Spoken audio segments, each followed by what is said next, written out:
Lorsque les températures descendent nettement en dessous de 0 degré, le corps est mis à rude épreuve. Il est alors important de prendre quelques précautions pour le protéger des effets les plus néfastes du froid. Le premier risque est bien sûr celui d'un refroidissement global du corps trop important. Sa température ne doit pas descendre en dessous de 35 degrés, sinon c'est l'hypothermie.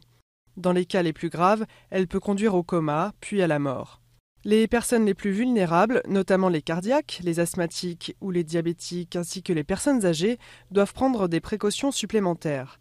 Rester chez soi est le plus raisonnable. Dans tous les cas, il faut bannir tous les efforts importants. Courir, pelleter la neige ou pousser une voiture par exemple, car le corps fournit déjà un effort important pour lutter contre les effets du froid.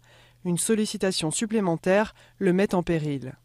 Pour bien se couvrir lorsqu'on sort, il faut veiller aux extrémités qui sont les plus exposées. Les pieds et les mains doivent être bien protégés afin d'éviter gelures et engelures. La tête doit aussi être couverte, 30% de la chaleur du corps s'évacue par elle. Se couvrir la bouche et le nez permet également d'inspirer de l'air moins froid. Pour le reste du corps, le débat entre plusieurs couches fines ou une couche plus épaisse n'a pas lieu d'être. C'est la quantité d'air et l'épaisseur totale du ou des vêtements portés qui sont importantes. Il faut ensuite rajouter une couche imperméable pour se protéger du vent, qui accentue très fortement le froid ressenti. Avec un vent à 60 km/h, une température réelle de moins 10 degrés donne le même ressenti qu'une température de moins 30 degrés. Dernière précaution, ne pas surchauffer les intérieurs pour éviter les chocs thermiques. Une température entre 18 et 20 degrés est idéale.